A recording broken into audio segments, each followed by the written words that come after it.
قرآن پاک کے اندر خود اللہ نے فرمایا کتاب انزلناہ الیک، کہ ہم نے جو کتاب اے پیارے نبی صلی اللہ علیہ وسلم آپ کی جانب نازل کی ہے، یہ کوئی معمولی کلام نہیں ہے۔ لتخرج الناس من الظلمات الی النور، قرآن ایک ایسا کلام ہے، قرآن ایک ایسی کتاب ہے جو لوگوں کو اندھیروں سے نکالتی ہے روشنی کی طرف۔ قرآن ایک ایسی کتاب ہے جو بھٹکے ہوئوں کو سیدھی راہ دکھانے والی کتاب ہے۔ قرآن ایک ایسا کلام ہے جو ذلت کے گڑھوں میں پڑ چکے ہیں، قرآن ان کو اٹھا کر بلندیوں پر پہنچانے والی کتاب ہے۔ قرآن ایک ایسا اللہ کا کلام ہے کہ اللہ سے بچھڑے ہوئے کو اللہ سے ملانے کا کام کرتا ہے۔ قرآن تو ساری انسانیت کے لیے ایک منشور حیات ہے۔ قرآن ساری انسانیت کے لیے دستور حیات ہے۔ قرآن ساری انسانیت کے لیے ضابطہ حیات ہے۔ قرآن تو ساری انسانیت کے لیے آب حیات ہے۔ تبرک بالقرآن، قرآن سے برکت حاصل کرو، فإنہ کلام اللہ، اس لیے کہ قرآن اللہ کا کلام ہے، وخرج منہ، اللہ سے نکلی ہوئی چیز ہے۔ اللہ ہم سب کو اس کی برکت نصیب فرمائے، اللہ ہم سب کو اس کی نسبت نصیب فرمائے۔ میرے عزیزوں، لوگوں کو اپنے علم کا غرور ہوتا ہے، لوگوں کو اپنے علم کا غرور ہوتا ہے، مگر ان کے غرور کا ان کو علم نہیں ہوتا۔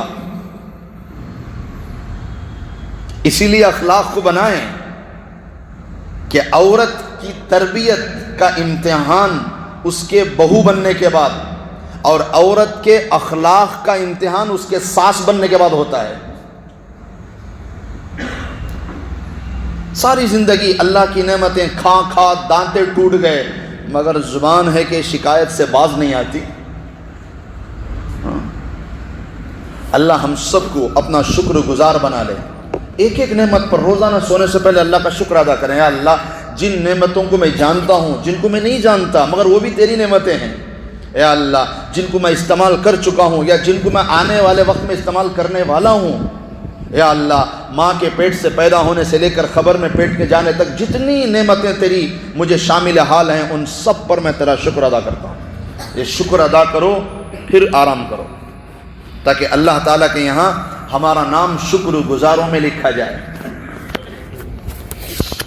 اعوذ باللہ من الشیطان الرجیم، بسم اللہ الرحمن الرحیم، ومصدقا لما بین یدی من التوراة ولأحل لکم بعض الذی حرم علیکم وجئتکم بآیة من ربکم فاتقوا اللہ وأطیعون ان اللہ ربی وربکم فاعبدوہ هذا صراط مستقیم فلما أحس عيسى منهم الكفر قال من أنصاري إلى الله قال الحواريون نحن أنصار الله آمنا بالله واشهد بأننا مسلمون ربنا آمنا بما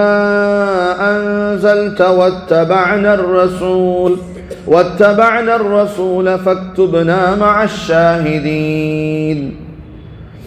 ترجمہ، اللہ تبارک و تعالیٰ کا مبارک اور مقدس ارشاد ہے۔ اللہ پاک فرماتے ہیں، سو جب حضرت عیسیٰ علیہ السلام نے ان سے انکار دیکھا تو آپ نے فرمایا کہ کوئی ایسے آدمی بھی ہیں جو میرے مددگار ہو جائیں اللہ کے واسطے۔ حواریین بولے کہ ہم ہیں مددگار اللہ کے دین کے، ہم اللہ پر ایمان لائے اور آپ اس کے گواہ رہیے کہ ہم فرما بردار ہیں۔ اے ہمارے رب، ہم ایمان لے آئے ہیں ان چیزوں یعنی احکام پر جو آپ نے نازل فرمائیں، اور پیروی اختیار کی ہم نے ان رسول کی، سو ہم کو ان لوگوں کے ساتھ لکھ دیجئے جو تصدیق کرتے ہیں۔ صدق اللہ العظیم۔ سورہ آل عمران کی یہ آیت نمبر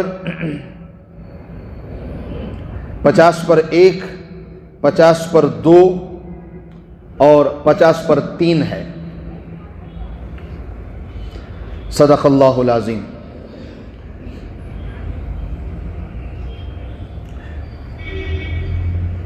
آیت نمبر 50 کا خلاصہ، حضرت عیسیٰ علیہ السلام کو حضرت موسیٰ علیہ السلام کی ملت پر بھیجا گیا ہے۔ چونکہ وہ بنی اسرائیل کے آخری نبی ہیں، تو جو اس میں ضروری کام تھے اور جزوی جو آخری کام رہ گئے تھے وہ حضرت عیسیٰ کو دے کر پورا کر دیا گیا، ان کی ملت پوری ہو گئی حضرت موسیٰ علیہ السلام کی۔ ایسے ہی جیسے ہمارے پیارے نبی صلی اللہ علیہ وسلم ملت اسماعیلی کو مکمل کرنے کے لیے آئے ہیں۔ یہ پہلی آیت کا خلاصہ۔ جو لوگوں نے حرام سمجھا تھا حلال چیزوں کو، حضرت عیسیٰ علیہ السلام نے آ کر اس کی وضاحت کر دی، یا واقعتاً جو اللہ ہی کی طرف سے وہ حرام تھے تو اللہ کے حکم سے ہی دوبارہ اسے حلال کر دیا گیا۔ دوسری آیت کا خلاصہ، ان اللہ ربی وربکم فاعبدوا، آخر میں ساری چیزیں بتا دی حضرت عیسیٰ علیہ السلام اوپر سے کہ میں اللہ کی طرف سے بھیجا ہوا رسول ہوں، مجھے ساری آسمانی کتابوں کا علوم دیا، کتاب، حکمت، تورات، انجیل سب کا علم دیا گیا ہے۔ پھر حضرت عیسیٰ علیہ السلام نے فرمایا کہ اللہ نے مجھے معجزے دیے کہ میں مٹی کا پتلا بنا کر یا پرندے کی طرح جب میں پھونک مارتا ہوں تو اللہ کے حکم سے جاندار بن جاتا ہے، اور اسی طرح جذام اور اسی طرح کوڑ کی بیماری والے کو اللہ کے حکم سے اور اجازت سے ہاتھ پھیرتا ہوں تو اللہ اسے ٹھیک کر دیتے ہیں۔ اور پھر انہوں نے حضرت عیسیٰ علیہ السلام نے فرمایا اسی طرح بالکل تم نے گھروں سے کیا کھایا ہے اور گھروں میں کیا بچا کر رکھ کر آئے ہو اس کا بھی اللہ مجھے علم دیتے ہیں۔ یہ ساری علامتیں بتلانے کے بعد پھر آخر میں واپس اپنی اصلی بات اور اپنی پہلی دعوت پر تشریف لا رہے ہیں۔ حضرت عیسیٰ علیہ السلام فرما رہے ہیں کہ میرا بھی رب اللہ ہے، تمہارا بھی رب اللہ ہے، جو کچھ میں کر رہا ہوں وہ میری طرف سے نہیں، وہ اللہ کی طرف سے ہے۔ یہی توحید والی دعوت ہر نبی کی یہی دعوت ہے، اور آخر میں یہی فرمایا ان اللہ ربی وربکم، میرا رب تمہارا رب اللہ ہے، فاعبدوہ، بس صرف اس کی عبادت کرو اور کسی کی نہیں۔ تیسری آیت کا خلاصہ، جب حضرت عیسیٰ علیہ السلام کو محسوس ہوا کہ یہ لوگ حضرت عیسیٰ علیہ السلام کی بات نہیں مان رہے ہیں اور الٹا حضرت عیسیٰ علیہ السلام کو تکلیف دینے والے ہیں، یا حضرت عیسیٰ کو اپنی جان کا خطرہ لاحق ہوا، تو حضرت عیسیٰ علیہ السلام نے لوگوں میں سے پوچھا من انصاری الی اللہ، کون ہے جو اللہ کے دین کی مدد کرے گا؟ تو کچھ لوگ کھڑے ہوئے، ان کے ساتھی بنے، تو پھر اللہ نے ان کو قبول فرمایا، ان کے ایمان کے اللہ نے تصدیق فرمائی۔ یہ ان آیتوں کا خلاصہ ہے۔ تو میرے عزیزوں، وَمُصَدِّقًا لِمَا بَيْنَ يَدَيَّ مِنَ التَّوْرَاةِ، حضرت عیسیٰ علیہ السلام فرما رہے ہیں کہ میں تصدیق کرتا ہوں تورات کی۔ ہر نبی اپنے سے پہلے انبیاء اور رسولوں کی اور اپنے سے پہلے نازل ہونے والی سارے آسمانی علوم کی تصدیق کرتے ہوئے آتے ہیں، اس لیے کہ سب کو بھیجنے والے اللہ ہیں اور سب پر علم اتارنے والے اللہ ہیں، اس لیے ہر رسول ہر نبی اپنے سے پہلے والے تمام چیزوں کی تصدیق کرتے ہوئے آئے ہیں۔ اسی طرح حضرت عیسیٰ علیہ السلام کیا فرما رہے ہیں کہ میں تصدیق کرتا ہوں تورات کی۔ اچھا، وَلِأُحِلَّ لَكُمْ بَعْضَ الَّذِي حُرِّمَ عَلَيْكُمْ، میں ان بعض چیزوں کو حلال کرتا ہوں جو تم پر حرام ہو گئی تھیں، یا تم نے دھیرے دھیرے زمانے کے ساتھ ساتھ تم نے اسے حرام سمجھ لیا تھا۔ دو بھی مسئلے ہو سکتے ہیں، یا تو اللہ ہی کی طرف سے وہ حرام ہو گئی تھیں تو اللہ ہی کی طرف سے دوبارہ حلال ہو گئیں، یا پھر لوگوں نے اسے استعمال نہ کیا تو ہوتے ہوتے وہ چیزوں کو لوگوں نے حرام سمجھنے لگا، تو حضرت عیسیٰ نے اس کی وضاحت کر دی کہ جو تم حرام سمجھ رہے ہو وہ حرام نہیں بلکہ حلال ہے۔ جیسے اونٹ کا گوشت ان کے یہاں حرام کر دیا گیا تھا یا وہ حرام سمجھتے تھے، اس لیے کوئی بھی ان کا گوشت نہیں کھاتے تھے۔ اسی طرح دودھ وہ استعمال نہیں کرتے تھے، یا تو اللہ کی طرف سے حرام کر دیا گیا تھا یا پھر وہ ان لوگوں نے سمجھا کہ یہ بھی چیز صحیح نہیں ہے تو وہ دودھ بھی استعمال نہیں کرتے تھے۔ اور تیسری چیز سمجھنے کے لیے، حلال جانوروں کے پیٹ کی چربی وہ نہیں کھاتے تھے، یا تو اللہ کی طرف سے حرام تھا یا پھر ان لوگوں نے سمجھا کہ یہ چیز حرام ہے۔ تو یہ جو چیزیں تھیں، اونٹ کا گوشت، دودھ، حلال جانوروں کے پیٹ کی چربی، اسے حضرت عیسیٰ علیہ السلام نے فرمایا جن بعض چیزوں کو تم نے اپنے اوپر حرام کر لیا ہے یا اللہ کی طرف سے حرام تھے، اب میں اس کو اللہ کی طرف سے حلال کر رہا ہوں۔ وَجِئْتُكُمْ بِآيَةٍ مِّن رَبِّكُمْ، اور میں اپنے رب کی، تمہارے رب کی طرف سے دلیل لے کر آیا ہوں۔ اچھا، پہلی بات تو حضرت عیسیٰ علیہ السلام فرما رہے ہیں کہ میں تورات کی تصدیق کر رہا ہوں، پھر فرما رہے ہیں کہ میں ان چیزوں کو حلال کر رہا ہوں۔ تو یہاں رک کر یہ سمجھیں، بعض چیزوں کے حلال کو حرام کرنا یا حرام کو حلال کرنا اللہ کی طرف سے، یہ کسی کتاب کا انکار نہیں ہو سکتا۔ جیسے قرآن پاک، جیسے امت محمدیہ، جیسے ہمارے پیارے نبی صلی اللہ علیہ وسلم کی پیاری پیاری شریعت ہے، تو ہمارے نبی بھی ساری کتابوں کی تصدیق کرنے والے ہیں۔ ہمارے نبی نے تورات کی بھی تصدیق کی، زبور کی بھی تصدیق کی، انجیل کی بھی تصدیق کی، مگر ساتھ ہی ساتھ کچھ احکامات بدلے ہیں۔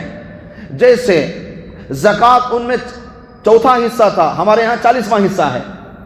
ان کے یہاں کپڑوں کو کوئی گندگی لگ جاتی تو اتنا کپڑا قطر کے پھینک دینا تھا، اور ہمارے یہاں دھونے سے پاک ہو جاتا ہے۔ ہمارے یہاں اونٹ کا گوشت بھی حلال ہے، ہمارے یہاں دودھ بھی حلال ہے، ہمارے یہاں چربی بھی حلال ہے، اور ہمارے نمازوں کے اندر رکوع بھی ہے، سجدہ بھی ہے۔ تو کتنی ساری چیزیں ہو گئیں جو ان کی اور ہماری شریعت میں رد و بدل ہو گئیں، مگر یہ رد و بدل ہونا پہلی والی کتاب کا انکار نہیں، یہ تو جزوی چیز ہے۔ باقی اصل جو ہے اللہ ایک ہے، یہ حضرت محمد صلی اللہ علیہ وسلم اور سارے انبیاء اللہ کے بھیجے ہوئے رسول ہیں۔ یوم آخرت حق ہے، موت حق ہے، قیامت کا دن آئے گا، حساب کتاب ہوگا، تقدیر اللہ کی طرف سے اچھی اور بری، یہ سب چیزیں تو اصل ہیں، اس میں کبھی بھی رد و بدل نہیں ہوا۔ تو جزوی چیز کا آگے پیچھے ہونا، ناسخ اور منسوخ ہونا، یہ پچھلی کتابوں کا انکار نہیں ہو سکتا۔ تو حضرت عیسیٰ علیہ السلام فرما رہے ہیں کہ میں نے تورات کی تصدیق کی، بالکل تصدیق کی، اور تھوڑی بہت چیزوں کا ادھر ادھر ہونا، حلال کا حرام ہونا، حرام کا حلال ہونا، یہ پہلی کتابوں کا کوئی انکار نہیں ہو سکتا۔ پھر حضرت عیسیٰ علیہ السلام فَاتَّقُوا اللَّهَ وَأَطِيعُونِ، پھر فرمایا اللہ سے ڈرو اور اللہ کی اطاعت کرو۔ پھر آگے بڑھیں، ان اللہ ربی وربکم فاعبدوہ، جب میں بھی اللہ کا بندہ ہوں، جب میرے اوپر ہاتھ پر ظاہر ہونے والے معجزات بھی اللہ کی طرف سے ہیں، تو پھر میرا بھی رب تمہارا بھی رب اللہ ہے، مجھے اللہ کا نعوذ باللہ بیٹا نہ بناؤ۔ جیسے یعقوبیہ، ملکانیہ، نستوریہ، یہ تین الگ فرقے ہو گئے تھے۔ ایک فرقہ کہہ رہا تھا کہ نعوذ باللہ کہ حضرت عیسیٰ تو اللہ کے بیٹے ہیں، ایک نے کہہ دیا کہ بیٹے تو نہیں مگر تین میں سے کچھ تو ہیں، خدا تو ہیں۔ اور نعوذ باللہ یہودیوں نے تو اتنا غلو کیا نفرت میں، انہوں نے تو حضرت عیسیٰ پر، حضرت مریم پر تہمت لگا دی۔ تو حضرت عیسیٰ علیہ السلام اتنی ساری بات کرنے کے بعد امت کو سمجھا رہے ہیں کہ میرا بھی رب اللہ ہے، تمہارا بھی رب اللہ ہے۔ ھذا صراط مستقیم، یہ سیدھا راستہ ہے۔ مجھے بیٹا بنا دینا، یا مجھے کچھ اور کر دینا، یا میرے ساتھ نعوذ باللہ الزام لگا دینا، یا میری والدہ پر الزام لگا دینا، یہ سیدھا راستہ نہیں ہے۔ ھذا صراط مستقیم، سیدھے راستے کو ہر زمانے میں پہچاننا مشکل ہے، اسی لیے علم، صحیح علم والوں کے ساتھ رہیں، حق بولنے والوں کے ساتھ رہیں۔ حق وہ نہیں بولتے جو سارے مجمع کو لے کر چلتے ہیں، جو سب کا خیال کرتے ہیں، وہ حق کیسے بولیں گے؟ کچھ لوگ راضی ہوں گے، کچھ لوگ ناراض ہوں گے، حق وہ بولنے والا ہے، کیونکہ جب حق بولے گا تو کچھ لوگوں کو چبھے گی بات، دل کے اندر لگے گی، اس لیے وہ ان سے نفرت کریں گے، یہ ہے حق کی علامت۔ حق بولنے والا وہ ہے جس کے نفرت کرنے والے بھی ہوں۔ ارے جب نعوذ باللہ اللہ سے نفرت کرنے والے دنیا میں ہو سکتے ہیں، نعوذ باللہ جب انبیاء اور رسولوں کے نفرت کرنے والے دنیا میں ہو سکتے ہیں، ایک عالم دین کی نفرت کرنے والے ہوں گے تو کیا بگڑ جائے گا؟ تو جو حق بولے گا کچھ مجمع اس کا خلاف کھڑا ہوگا، اور وہی حق بولنے والا ہے جس سے سب راضی ہوں، مشکل ہے کہ وہ حق پر ہو۔ تو میرے عزیزوں، ھذا صراط مستقیم، حضرت عیسیٰ نے سمجھا دی، یہ سیدھا راستہ ہے کہ میں اللہ کا بندہ ہوں، تم بھی اللہ کے بندے ہو، اور ہم سب کا رب اللہ ہے، یہ سیدھا راستہ ہے۔ فرمایا فلما، جب ساری باتیں سمجھائی پھر بھی کوئی کہیں سے جواب نہیں، سب اپنے اپنے حساب سے کام کر رہے ہیں۔ نبی کے ہوتے ہوئے امت کا یہ حال ہے۔ تو پھر فرمایا فلما احس عیسیٰ منہم الکفر، جب حضرت عیسیٰ علیہ السلام نے محسوس کیا کہ یہ جو کافر ہیں یہ حضرت عیسیٰ علیہ السلام پر انکار کر رہے ہیں، تو پھر حضرت عیسیٰ علیہ السلام نے اپنے جو ان کے ساتھ رہتے تھے، ان کے ساتھ جو چلتے تھے، جو ان کے معتقد تھے، ان سے پوچھا من انصاری الی اللہ، بتاؤ میری مدد کون کریں گے؟ اللہ کے دین کی مدد کون کریں گے؟ من، کون؟ انصاری، مدد کرنے والا، میری، الی اللہ، اللہ کی طرف۔ یہاں ایک طبقہ اٹھتا ہے اور کہتا ہے دیکھو جی نبی انسانوں سے مدد مانگ رہے ہیں۔ کیا کہتے ہیں؟ کہ نبی کیا کر رہے ہیں؟ انسانوں سے مدد۔ جب ایک نبی ہو کر نعوذ باللہ انسانوں سے مدد مانگ سکتے ہیں تو ہم فلاں فلاں سے مدد کیوں نہیں مانگ سکتے؟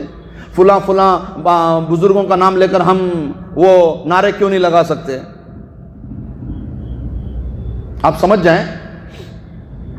یہاں دیکھو حضرت عیسیٰ علیہ السلام کیسے پوچھ رہے ہیں من انصاری الی اللہ، کون ہے جو اللہ کی دین کے لیے میری مدد کرے گا؟ ارے اللہ کے نیک بندوں، حضرت عیسیٰ علیہ السلام تھوڑی نا انسانوں سے مدد مانگ رہے ہیں، یہ تو ضرورت ہے، یہ تو اسباب ہیں۔ جیسے غزوہ احزاب میں، بخاری شریف کی روایت ہے، غزوہ احزاب میں آپ صلی اللہ علیہ وسلم نے اپنے صحابہ میں پوچھا من انصاری الی اللہ، کہ بھئی اس غزوے میں کون ہے جو میرا حواری ہے، میرا مدد کرنے والا؟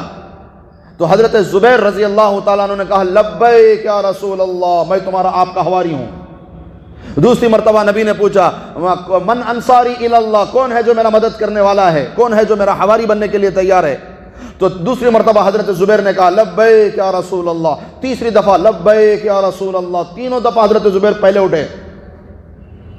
تو آپ صلی اللہ علیہ وسلم نے فرمایا ہر پیغمبر اور ہر نبی اور ہر رسول کے لیے اللہ نے دنیا میں ایک حواری دیا ہے، خاص آدمی، میری امت کا حواری میرے زبیر ہے۔ نعوذ باللہ اس کا یہ تھوڑی نا مطلب ہے کہ ہمارے نبی اللہ کو چھوڑ کر حضرت زبیر سے مدد مانگتے تھے۔ یہ تو ایک دنیا کے ترتیب ہے کہ بھی مسجد بنانا ہے، میں آپ سے پوچھوں کہ بھی دیکھو کون کون کیا کیا کرتا ہے، دیو ذرا، سیمنٹ کون دلاتی، اینٹاں کون دلاتی، لوہا کون دلاتی، کیا مطلب اس کا؟ کیا ہم اللہ کی طرف سے ہٹ کر لوگوں سے مانگنے لگے؟ نہیں، کام سب اللہ ہی سے مانگتے ہیں۔ یہ جو چندہ لیا جاتا ہے یا جو ایک دوسرے سے مدد کی جاتی ہے، یہ ترتیب زندگی ہے۔ شرک وہ ہے جو اللہ کو چھوڑ کر اللہ کے صفات میں اوروں کو پکارے۔ دینے والا اولاد اللہ، ہم انسانوں سے پوچھ رہے ہیں کہ تم اولاد دے دو۔ بیماری دور کرنے والا اللہ، ہم انسانوں سے مانگ رہے ہیں کہ بھی تم ہماری بیماری دور کر دو۔ یہ ہے شرک، یہ ہے کفریہ چیزیں۔ باقی ایک دوسرے کی مدد کرنا، ایک دوسرے کی ہیلپ کرنا، یہ تو انسانی ضرورت ہے، اسے تھوڑی نا ہم نعوذ باللہ یہ کہہ سکتے ہیں کہ وہ اللہ سے ہٹ گئے۔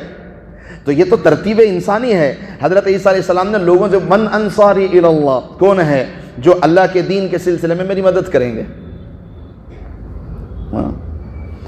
اور میرے عزیزوں، قال الحواریون، تو حواریوں نے کہا نحن انصار اللہ، ہم آپ کی مدد کریں گے۔ پہلے دو بندے اٹھے، امت عیسیٰ علیہ السلام میں سے کتنے بندے اٹھے؟ دو بندے اٹھ کر کہنے لگے کہ اے عیسیٰ علیہ السلام، ہم آپ کی مدد کریں گے اللہ کے دین کے سلسلے میں۔ وَشْهَدْ بِأَنَّا مُسْلِمُونَ، آپ گواہ بن جائیں، ہم آپ پر اور اللہ پر اسلام لاتے ہیں، ہمیں مسلمان بنا لیجئے، ہمارا نام لکھ لیجئے۔ تو قال الحواریون، حواری کسے کہتے ہیں اصل میں؟ حواری کا ایک معنی دھوبی کا آتا ہے کہ کپڑے دھونے والوں کو حواری کہتے ہیں۔ ایک معنی یہ آتا ہے کہ حواری بالکل سفید لباس پہننے والے، جیسے صوفی لوگ ہوتے ہیں، اللہ والے ہوتے ہیں، بالکل امامے سے لے کر پیر تک پورا سفید لباس، پاک صاف لباس پہن کر چلنے والوں کو بھی حواری کہا جاتا ہے۔ یا پھر حواری ہر زمانے میں رسول اور انبیاء کے ساتھ جو مدد کرتے ہوئے چلتے ہیں ان کو بھی حواری کہتے ہیں۔ مگر یہاں اکثر علماء فرماتے ہیں کہ کپڑے دھونے والے دھوبی یہ حضرت عیسیٰ علیہ السلام کی دعوت پر پہلے لبیک کہنے والے ہیں۔ حضرات انبیاء ہوں، حضرات رسول ہوں، یا کوئی بھی جماعت ہو، اپنے اپنے وقت اور اپنے اپنے زمانے کی، جب وہ حق بات کو لے کر کھڑے ہوتے ہیں تو سب سے پہلا طبقہ جو ان کا ساتھ دینے والا ہوتا ہے، نمبر ایک وہ جوانوں کا طبقہ ہوتا ہے، نمبر دو وہ غریبوں کا طبقہ ہوتا ہے۔ دنیا میں جب بھی حضرات انبیاء یا حضرات رسول آئیں یا ان کے ماننے والے ان کے زمانے میں حق کی بات کو لے کر کوئی بھی جماعت کھڑی ہو جائے تو حق بات کا ساتھ دینے والے سب سے پہلے کون ہوں گے؟ جوان طبقہ ہوگا، اور نمبر دو کون ہوں گے؟ وہ غریب ہوں گے. اب دیکھو یہاں بوڑھا تو کپڑے نہیں دھو سکتا, کپڑے دھونے والا کون رہنا؟ جوان رہنا, نمبر 1. نمبر 2, کپڑے دھو بھی تھوڑی نہ مالدار ہو سکتا ہے. یہ تو ہر زمانے کا حال ہے. حضرت بلال نے لبیک کہا, حضرت بلال تھوڑی نہ کوئی مالدار تھے, اور کتنے سارے حضرت خبیب نے لبیک کہا, حضرت انس نے لبیک کہا, حضرت ابو ذر غفاری رضی اللہ تعالیٰ عنہ نے لبیک کہا. کتنے صحابہ ہیں, سارے صحابہ میں ایک آدھ نام آپ ہٹا لیں تو سب کے سب غربا میں شامل ہوتے ہیں, اور سب کے سب نوجوان ہیں. اللہ پاک کا فرمان ہے, ان اللہ عز وجل لیعجب من الشباب, اللہ اس کی جوانی سے خوش ہوتے ہیں. لیس لہ بالثواب, کہ جس کے جوانی میں کوئی داغ نہ ہو, اللہ اس سے راضی ہو جاتے ہیں. لیس لہ صبوا, کہ جس کی جوانی میں کوئی آوارگی نہ ہو, جس کی جوانی میں کوئی داغ نہ ہو, اللہ اس سے بہت خوش ہوتے ہیں, اللہ اس سے محبت کرتے ہیں, اللہ اس کی جوانی پہ تعجب کرتے ہیں. یذل سبعۃ, ہے نا حدیث, سبعۃ یذلہم اللہ فی ذلہ یوم لا ذل الا ذلہ, کہ قیامت کے دن اللہ کے عرش کے نیچے 7 بندے اہم کھڑے ہوں گے. اور سب سے پہلا کون ہے؟ امام العادل. نمبر 2, من نشأ فی عبادتہ, جس نے اپنی جوانی میں اللہ کی عبادت کی, وہ اگلا نمبر اس کا لگا ہوا ہے. تو نیک لوگوں کا ساتھ دینے والے, حضرات انبیاء کا ساتھ دینے والے, حضرات رسول کا ساتھ دینے والے, نمبر 1 جوان ہوں گے, اور نمبر 2 کون ہوں گے؟ غریب ہوں گے. آپ صلی اللہ علیہ وسلم اپنی حیات طیبہ کا آخری لشکر تشکیل دے رہے ہیں, اور جسے امیر بنا رہے ہیں وہ حضرت اسامہ ہیں, اور حضرت اسامہ کی عمر 18 سال ہے. اور اس لشکر میں حضرت عمر بھی ہیں, اس لشکر میں بڑے بڑے صحابہ ہیں, مگر نبی نے سپہ سالار کسے بنایا, امیر کسے بنایا؟ حضرت اسامہ کو بنایا. اور حضرت اسامہ کی عمر کتنی تھی؟ 18 سال کی تھی. ہمارا نوجوان گھر نہیں سنبھال سکتا 18 سال کی عمر میں, اس زمانے میں 18 سال کا نوجوان لشکر سنبھالتا تھا. حضرت محمد بن قاسم رحمت اللہ علیہ 17 سال کی عمر میں حجاج بن یوسف, جو ان کے سسر تھے, چھوٹا موٹا لشکر دے کر محمد بن قاسم کو انڈیا کی طرف, ہندوستان کی طرف بھیج دیا. 17 سال کی عمر میں عرب سے عجم کی طرف, وہاں سعودیہ سے نکل کر ہندوستان کی طرف آنا, چھوٹا موٹا لشکر لے کر 17 سال کا نوجوان, اور آئے اور ہندوستان فتح کر کے دکھایا, ہندوستان کے ظلم کو ختم کر کے دکھایا. جو ہندو راجا یہاں پر ظلم کرتے تھے عورتوں پر, اس ظلم کو انہوں نے ختم کیا. کیوں؟ اس لیے کہ میرے عزیزوں, گھر کے بڑے توجہ دیتے تھے. گھر کے بڑے کیا کرتے تھے؟ بچوں پر توجہ دیتے تھے. بڑے پانی کی طرح اور نوجوان آگ کی طرح. جب آگ اور پانی ملتا ہے تو کیا تیار ہوتا ہے؟ بھانپ تیار ہوتی ہے, اسٹیم. اور بھانپ بڑی بڑی ٹرین کو, بڑے بڑے بوجھ کو کھینچ کر لے جاتا ہے. گھر کے بڑے اپنے نوجوانوں پر دھیان دیں, اور نوجوان بچے اگر بڑوں کے مشورے سے کام کریں تو پھر تو الحمدللہ ایک مضبوط طاقت بن جاتی ہے. بڑوں کا ہوش اور نوجوانوں کا جوش جب مل جاتا ہے تو ایک طاقت بن جاتی ہے. بڑے ڈائریکشن سیدھا دکھاتے تھے بچوں کو, وقت دیتے تھے. میرا بچہ نمازی بننا ہے تو مجھے اسے لے کر نماز کے لیے مجھے بھی مسجد میں آنا ہے, تب جا کر میرا بچہ نمازی بنے گا. میرا بچہ سچا بننا ہے تو مجھے میرے بچے کے سامنے سچ بولنا پڑے گا پوری زندگی, تب جا کر میرا بچہ سچا بنے گا. میرے بچے کے سامنے اگر میں امانت دار ہوں تو میرا بچہ امانت دار بنے گا. بچوں کی تربیت کتنی اہم ہے. سورہ کہف کس کا واقعہ؟ نوجوانوں کا. الذین آمنوا وزدناہم ہدا انہم فتیۃ آمنوا بربہم وزدناہم ہدا. سورہ کہف کی آیت کریمہ, انہم فتیۃ, کہ وہ نوجوان تھے. فتیۃ, فتن کہتے ہیں نوجوان کو کہتے ہیں, بالکل عین جوانی. حضرت شیخ عبد القادر جیلانی رحمت اللہ علیہ عین شباب میں بہت بڑے بزرگ بن چکے تھے. حضرت خواجہ میر عالم رحمت اللہ علیہ عین جوانی میں بزرگ بن چکے تھے. حضرت خواجہ قطب الدین بختیار کاکی رحمۃ اللہ علیہ عین جوانی میں اپنے وقت کے بادشاہوں کے استاد تھے. حضرت خواجہ محمد معصوم رحمۃ اللہ علیہ جو حضرت امام ربانی مجدد الفیضانی رحمۃ اللہ علیہ کے بیٹے ہیں، 12 سال کی عمر میں ان کو خلافت مل گئی تھی. 12 سال کی عمر میں. نوجوان بچے، اگر آج نوجوانوں کا کیا ہوا ہے، ڈسٹریکشن، ڈائریکشن، کنفیوژن سب ختم ہو کے رہ گیا ان کا. پوری لائف ہمارا بچہ، ہم لوگ سوچتے ہیں نا کہ ہمارا بچہ ایسا ہے نا، لائف کیسا ہوتے گی، اس کی زندگی کیسے ہوتے گی. میں بولتا ہوں زندگی تو بہت دور کی بات، ہمارا بچہ صبح کو اٹھا تو شام تک دن کیسا گزارنا اسے معلوم نہیں ہے. انہیں کیا لائف بنائیں گا، صبح سے شام تک کیسے وقت گزارنا ہے اسے نہیں پتا. وہ کیا زندگی کے بارے میں سوچے گا، وہ کیا لائف بنانے کے بارے میں سوچے گا.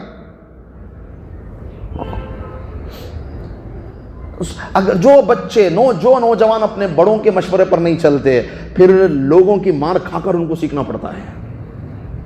اگر وہ بڑوں کے مشورے پر چلیں تو پھر لوگوں کی تھو لوگوں کی گالیاں نہیں کھانی پڑتی ان کو.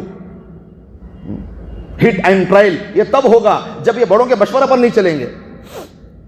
کچھ نہیں پتا، what to do what not to do, کیا کرنا کیا نہیں کرنا کیا بھی معلوم نہیں. بس صبح کو اٹھے 10 بجے 11 بجے سیدھا دوستان کے ساتھ پکڑے، سیدھا چائے کے دکان میں گئے، بیٹ کو گیما خوب کھیلے، رات میں 3 بجے تک جاگے نا، اس کی کارگزاری ایک دوسرے کو سنا لیے، پھر چائے پی لیے، پھر گٹکا ہوں ٹھال کو ہوں تھوکنے کے اور پھونکنے کے دوستاں بہت جلدی بنتی سو. اور سخاوت دیکھنا تو یہاں دیکھنا بچیں گے ہماری، انہیں گھسیا کہ نہیں اسے ذرا دیتا آپ ایک گھچیٹ کو ٹپتا اندر. اور پھونکنے کے دوستاں بھی بہت جلدی ماشاء اللہ. یہ میں 4 جنے مل بانٹ کو پی لیتی.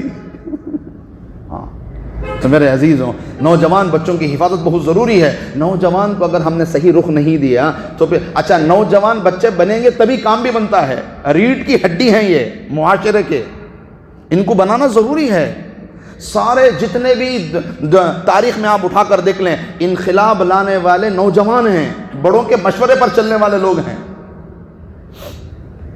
نوجوانوں کو ہمیں سنبھالنا پڑے گا، نوجوانوں کو وقت دینا پڑے گا، نوجوانوں کو تیار کرنا پڑے گا، نوجوانوں کی حفاظت کرنی پڑے گی. ورنہ یہ ہمارے معصوم بچے، نوجوان بچے نشے میں، افیون میں، گانجے میں، بھنگ میں، ڈرگس میں، انجیکشن میں، سلوشن میں، اور تمباکو میں، بیڑیوں میں، سگریٹوں میں. اللہ حفاظت فرمائے. نوجوان بچوں کو مارنا نہیں ہے، نوجوان بچوں پر بار بار تانے بھی نہیں دینا. بچوں کو ہمت افزائی سے لینا ہے، حکمت سے لینا ہے بچوں کو.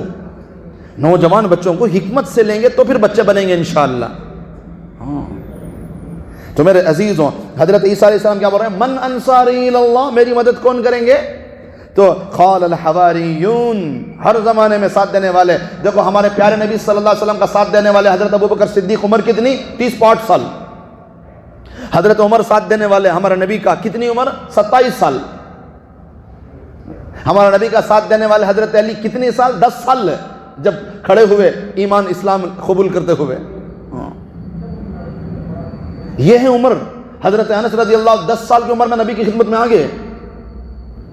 نوجوان بچوں کا شوق ہے نہیں. واقعہ پڑھتی نا ہمیں فضائل اعمال میں، ہمارے پیارے نبی صلی اللہ علیہ وسلم جنگ کے لیے سب بندی کر رہے تھے تو 2 چھوٹے چھوٹے بچے کیا کرے، پاواں اٹھا کو کھڑا لیے.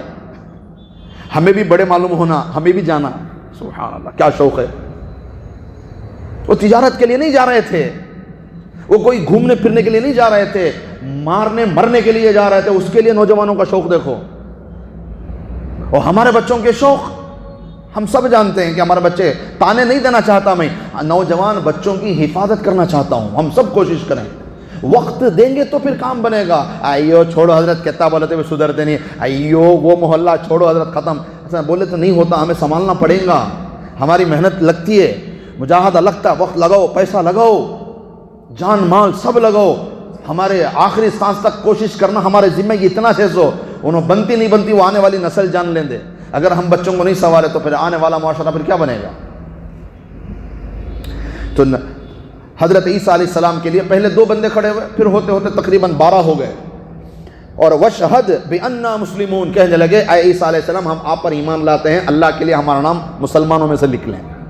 ربنا آمنا بما انزلت واتبعنا الرسول فاکتبنا مع الشاہدین، اے ہمارے رب ہم ایمان لے آئے ان چیزوں یعنی احکام پر جو آپ نے نازل فرمائے حضرت عیسیٰ علیہ السلام پر، اور ہم پیروی اختیار کرتے ہیں یعنی رسول کی اتباع کرتے ہیں۔ اے اللہ تیری کتاب انجیل پر بھی عمل کرتے ہیں اور حضرت عیسیٰ علیہ السلام کی اتباع بھی کرتے ہیں۔ فاکتبنا مع الشاہدین، یا اللہ ہمارے بارے میں اپنی شہادت لکھ دیجئے، ہمارے بارے میں اپنی قبولیت لکھ دیجئے، ہمیں قبول فرما لیجئے۔